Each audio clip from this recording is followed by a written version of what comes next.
মুখ্যমন্ত্রী আজকে বলছেন যে সিবিআই হলে আমার কোনো অসুবিধা নেই, আমাদের লুকোবার কিছু নেই। আরে কি বলছেন? আপনাদের লুকোবার কিছু নেই। আপনার লুকোবার যে জিনিসটা সেটা তো আপনি ধ্বংস করে দিয়েছেন, ডেড বডিটা পুড়িয়ে দিয়েছেন। এইবার আপনি বলছেন সিবিআই হোক। ডেড বডি ছাড়া সিবিআই কি কি করে বুঝবে যে কতজন মিলে এই মেয়েটিকে আক্রমণ করা হয়েছিল, কতজন মিলে তাকে মেরে ফেলা হলো?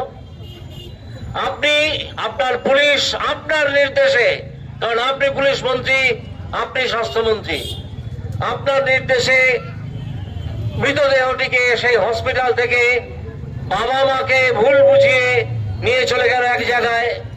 বাবাকে বসিয়ে রাখা হলো একটি থানায়, মাকে বসিয়ে রাখা হলো আরেকটি থানায়।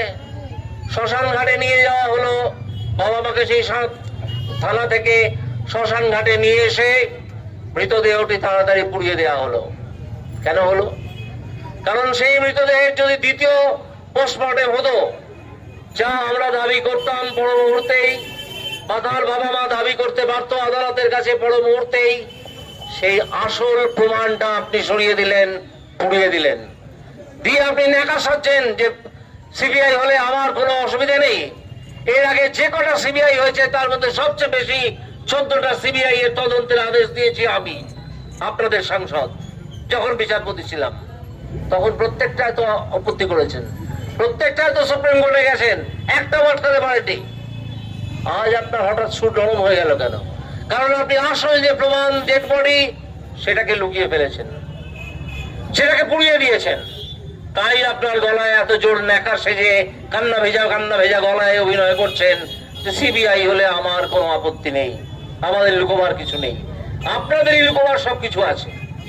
এখনো পর্যন্ত যদি সিবিআই এর তদন্ত শুরু হয় তাহলেও বোঝা যাবে যে আসল খুনি কে বা কারা। একটি ছেলেকে আপনারা ধরলেন, তার দেহে কোনো ক্ষত চিহ্ন আছে কিনা তার কোনো প্রমাণ না নিয়ে, রেকর্ড না রেখে তাকে গালদে পুড়ে দিলেন, তাকে কোর্টে হাজির করলেন। এইটা তো করলেন সেই ছেলেটি যাতে দ্রুত মুক্তি পায়, সেই জন্যে তার প্রথম ডিফেন্স হবে কোর্টে যে হুজুর আমাকে তো ধরে আনা হলো, কিন্তু আমার গায়ে তো কোনো ক্ষত চিহ্ন ছিল না, কোনো আচরের চিহ্ন ছিল না। কাউকে যদি মেরে ফেলা হয় সে তো আগে চেষ্টা করবে বাঁচতে এবং আমাকে আঁচড়ে কামড়ে ক্ষতবিক্ষত করবে, সেটা তো ছিল না। তাহলে আমাকে কি করে ধরা হলো? পুলিশ এইটা লোকের চোখে ধুলো দিচ্ছে, মানুষের চোখে ধুলো দিচ্ছে যে আমরা একজনকে গ্রেফতার করেছি। যাকে গ্রেফতার করেছে সে হয়তো খুনি নয়, হয়তো সেই ষড়যন্ত্রের মধ্যে ছিল, থাকতেই পারে। তৃণমূলে যেসব জিনিসপত্র আছে তাদেরকে আমরা জানি, কিন্তু আসল অপরাধী এখনো পর্যন্ত যা শোনা গেছে, কালকে আপনারা অনেকেই হয়তো টিভি চ্যানেলের দৌলতে জেনেছেন যে একজন ইন্টার্ন, যার বাবা একজন প্রভাবশালী মানুষ সমাজে, যে নিজেও খানিকটা প্রভাবশালী এবং তৃণমূলের ছাত্র সংগঠনের সদস্য। সেদিন কেন সকালবেলা থেকে একজন তৃণমূলের অত্যন্ত কুখ্যাত ডাক্তার নেতা, যিনি কুকুরের ডায়ালিসিস করতে পিজি হসপিটাল অব্দি গিয়েছিলেন, তিনি সকাল থেকে মৃতদেহ পোড়ানো অব্দি বসেছিলেন? কাকে পাহারা দিচ্ছিলেন, কাকে রক্ষা করছিলেন?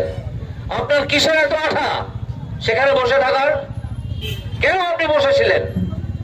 এই সব তদন্তে উঠে আসবে। আমরা সিবিআই চাইছি, আমরা সিবিআই চাইবো। কালকে তার বাবা এবং মা জানিয়েছে যে একজন সিনিয়র পুলিশ অফিসার তাদেরকে বলেছে আপনারা চুপ করে থাকুন, আমরা আপনাদের টাকা দেবো। তার বাবা প্রশ্ন তুলেছে যে এটা সুপারি কিলার দিয়ে মারা নয় তো? অর্থাৎ বুঝে নিন যে এই মেয়েটিকে যেভাবে খুন করা হয়েছে সেটা তার পরিবারও বিশ্বাস করছে না, আমরা যারা এখানে হাজির আছি আমরাও কেউ বিশ্বাস করছি না।